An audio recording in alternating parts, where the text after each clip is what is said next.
Para mí el talento es la primera condición para la innovación, porque en el fondo, Ignacio, innovar es pensar distinto, es pensar distinto.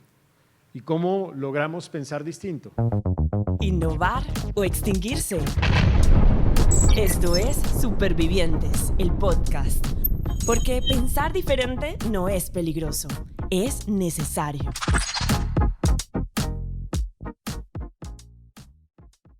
Supervivientes, hoy nos acompaña José Manuel Restrepo, rector de la EIA y un total optimista.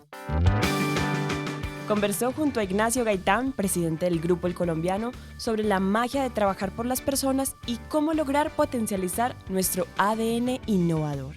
Así que ve por tu bebida favorita y deleítate con esta charla entre viejos amigos.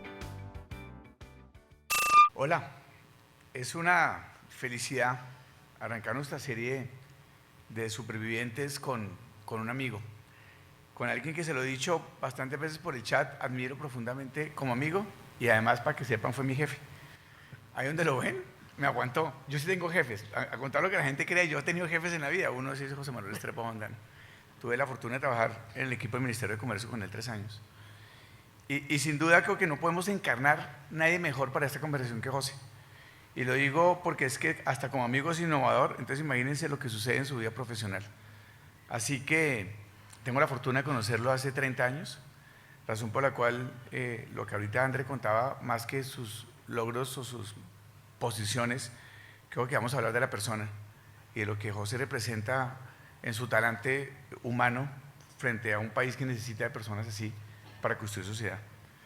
Querido José Manuel, bienvenido a esta casa espectacular como es el Grupo Colombiano. Mi querido Nacho, un saludo muy especial a todos los que nos están viendo aquí in situ y a los que nos están oyendo a través de este podcast también. Muchas gracias por su presencia y participación. Tal vez agradecerle a Nacho por la invitación, algo que creo es muy importante y coincido íntegramente. He tenido la fortuna de estudiar varias organizaciones a lo largo de varias investigaciones y la conclusión es tal cual el mensaje principal de esta conversación: innovar o extinguirse. Yo incluso creo que las organizaciones tienen que tener la capacidad de tener la posibilidad de darle continuidad a eso que les da identidad, que les da valor de diferenciación, pero simultáneamente tienen que estar abiertas al cambio. Instituciones que no crean firmemente en la necesidad de continuar y cambiar al tiempo, creo que difícilmente logran prosperar a lo largo del camino. Pero la innovación y con esto de pronto despejemos el camino. Muchas veces nos quedamos como en la discusión de que innovar es importante porque las empresas crecen más, porque se desarrollan más. Yo creo que eso lo damos por sentado, o sea, eso ya está aceptado por todo el mundo. Lo que siento es que la pregunta es cómo hacer mejor la innovación. Esa es la pregunta que tenemos que hacernos. Y ahí es donde tenemos que encontrar posibles respuestas. Y simultáneamente con esto, y fíjense la lógica que estoy siguiendo, hay que innovar la innovación. Es decir, hasta la innovación hay que cambiarla, porque en muchas oportunidades nos quedamos haciendo la innovación de la misma manera. No, creo que también hay que hacerla distinto. Luego hay que innovar la innovación. Y el mensaje de hoy, desafortunadamente para los que nos están viendo, es que oyendo no es solamente innovar, sino también innovar la forma como se innova en las organizaciones. Yo creo que además no hay nada más complejo cuando uno cree que innovó, saber que la innovación tiene un tiempo de caducidad y la innovación es una acción permanente y no es una acción que se da por un logro. Derivado de lo anterior, tuvimos la fortuna en algún paso por la vida, como los dos, José, de trabajar con startups y con emprendimientos. Y muchas veces usted y yo recorriendo este país de lo largo a lo ancho, siempre me recuerdo que usted les decía a ellos que tenían algo, había algo en su composición, en su ADN, que los hacía diferentes frente al marco de la innovación. ¿Cuál es su mirada y usted cree que es el rol de los startups dentro de una conversación tan importante como la innovación? Yo les decía a esos emprendedores que entonces además vale la pena decir que hoy ya es como si fuera Nacho el jefe mío y yo soy el subordinado. En su momento les decía a esos emprendedores con capacidad de innovación, porque además no creo firmemente en que los emprendedores no pueden ser para hacer lo mismo de 100, sino para hacer algo distinto. Yo les decía que se necesitaba una magia especial y que esa magia incluía varios componentes. Primero, tener una profunda capacidad para motivarse. Un emprendedor innovador primero se motiva a sí mismo, se motiva entre otros además de lo que crea y desarrolla, pero motiva a los demás justamente porque tiene esa capacidad. Segundo, que tiene una actitud especial, una actitud optimista, una actitud positiva frente a lo que está desarrollando, frente a la vida, frente a las oportunidades, frente al futuro. Actitud. Tercero, que trabajaba por la gente, con la gente, para la gente. Es decir, no concibo un innovador, un emprendedor innovador que no entienda que tiene un propósito por alguien.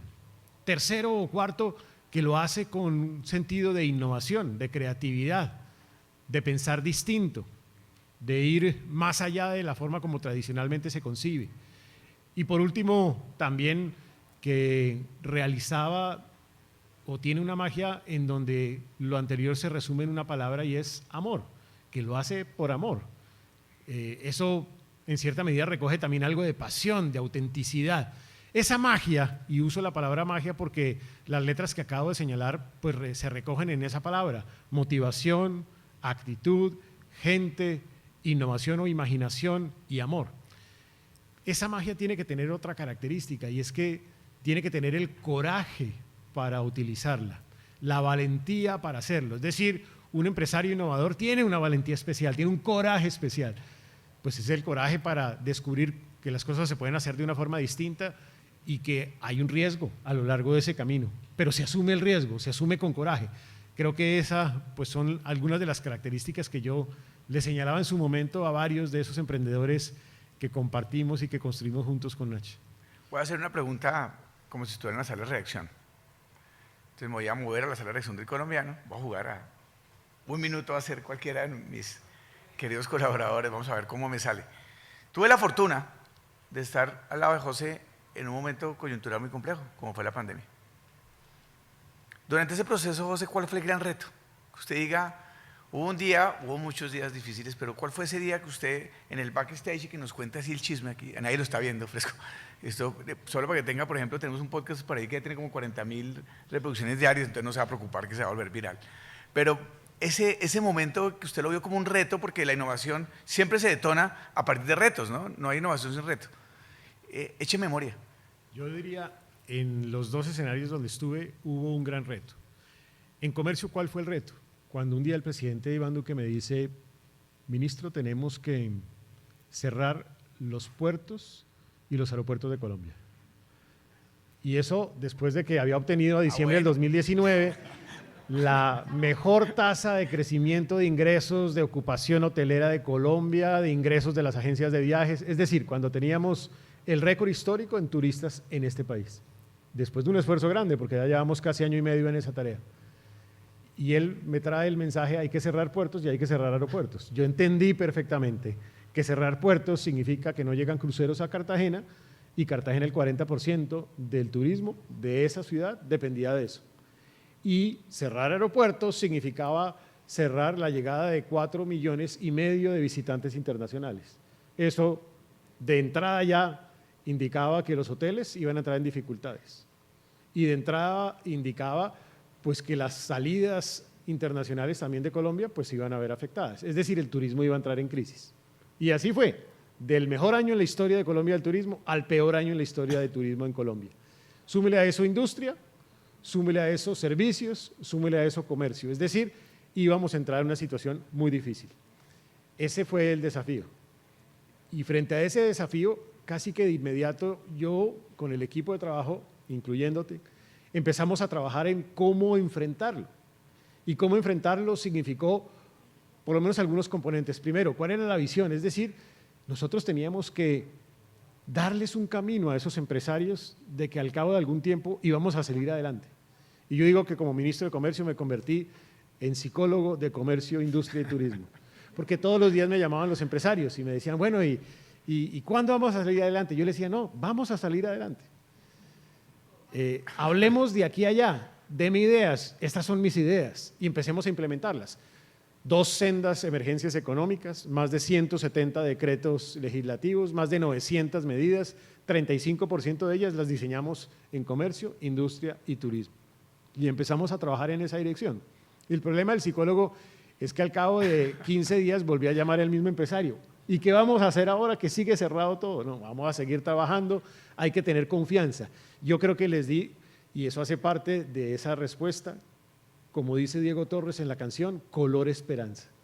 Porque lo único que no podemos perder, y eso un innovador no lo puede perder, ni un emprendedor lo puede perder, es una dimensión de esperanza. Y como ministro de Hacienda, pues el desafío fue igualmente complejo, porque estábamos viviendo un momento muy difícil, muy caliente.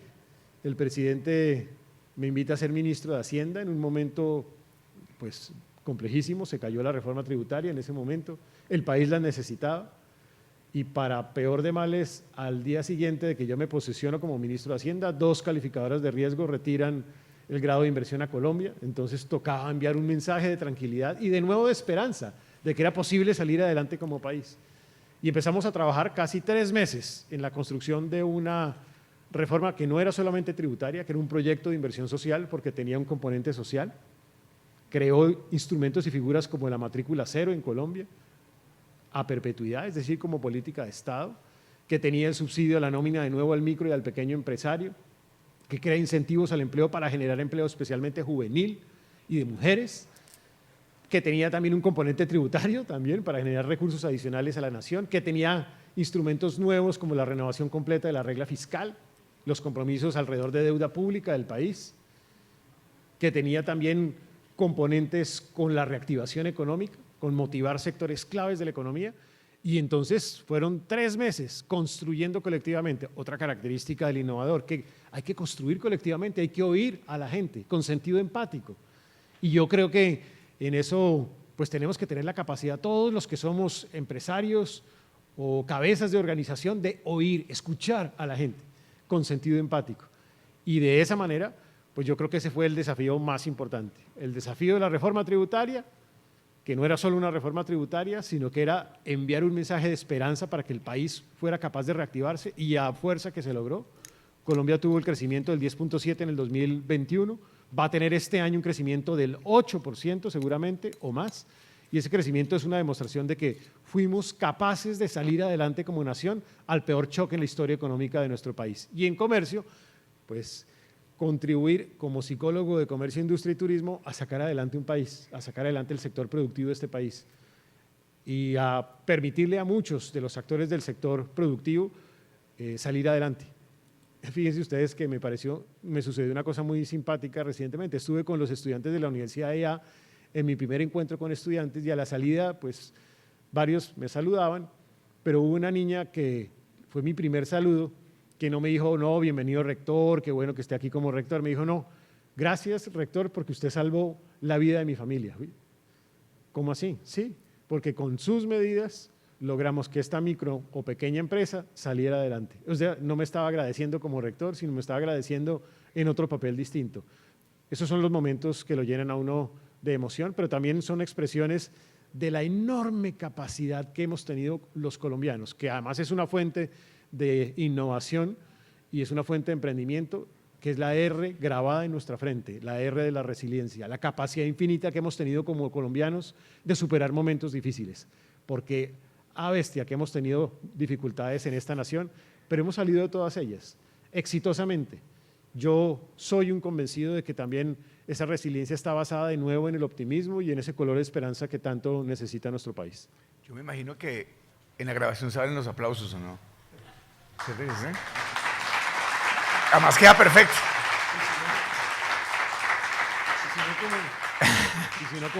Y si no, como en el Chapulín Colorado, podemos poner aplausos de detrás. Sí, yo solo les debo comenzar porque esta conversación podría durar toda la mañana porque está llena de anécdotas de vida. Lo único que cuando tengo a José Manuel frente a un micrófono le dé por cantar goles.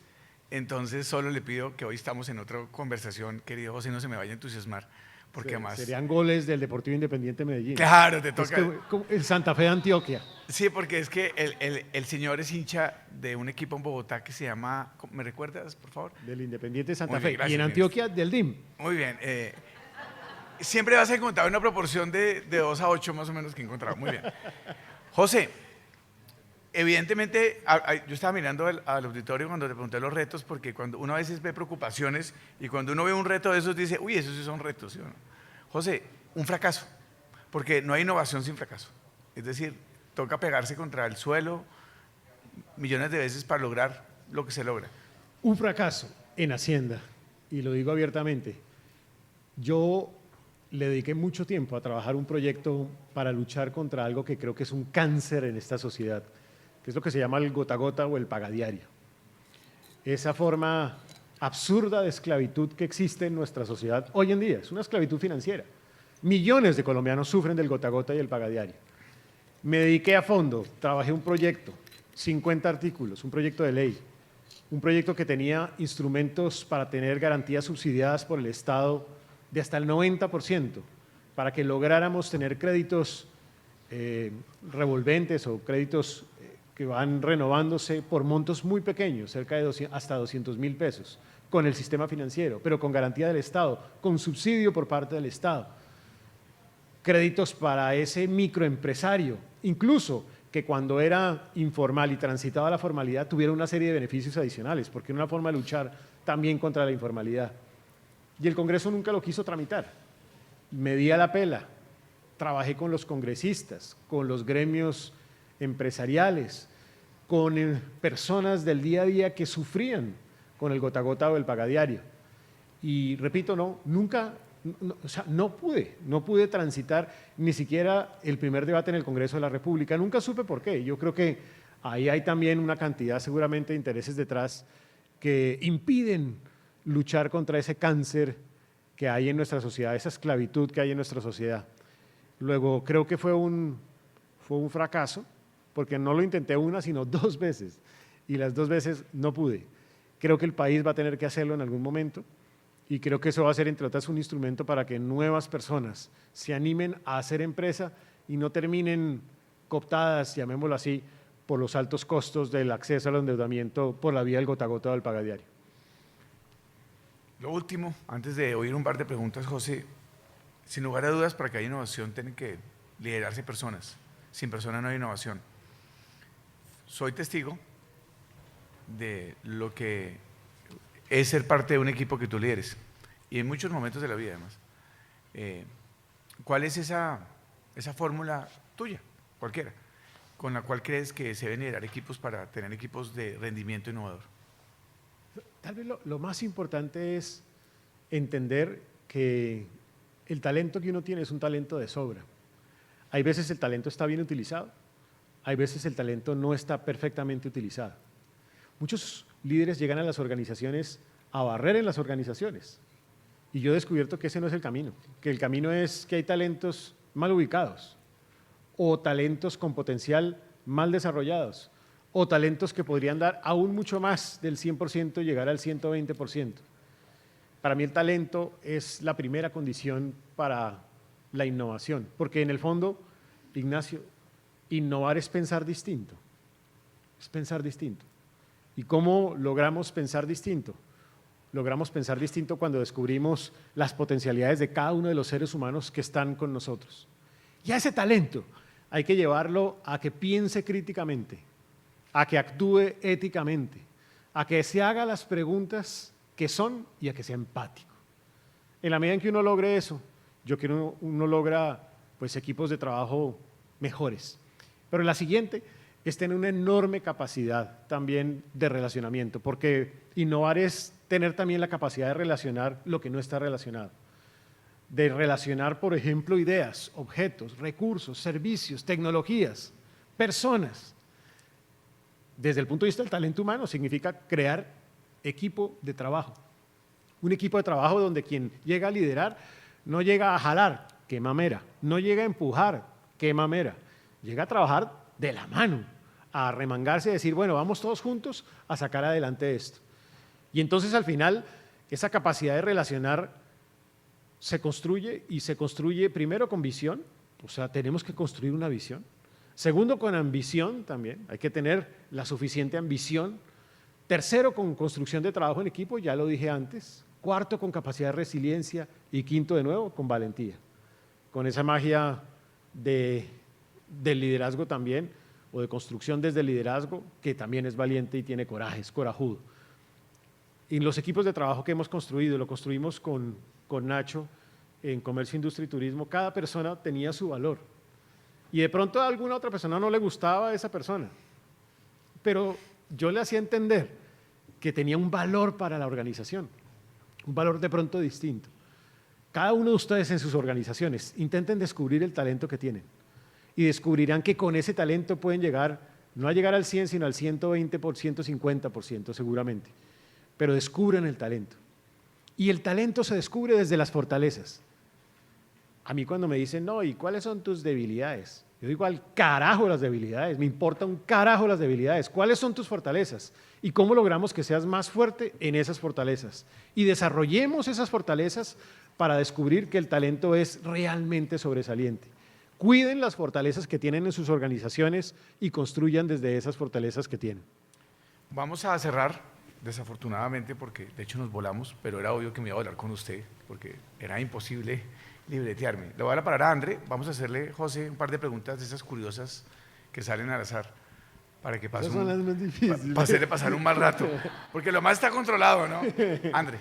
En esta caja tenemos preguntas curiosas. ¿Crees que tu trabajo es un arte o una ciencia? Linda pregunta, porque yo me acuerdo un libro de José Luis Díaz que se titula El ábaco, la lira y la rosa, 3 regiones del conocimiento. El trabajo de cada uno de nosotros no es solamente arte, no es solamente ciencia. Es ábaco, ciencia, es lira, es arte, experiencia, y es rosa, sabiduría. Y la sabiduría se adquiere con la vida. Eso es lo que tiene valor en una sociedad.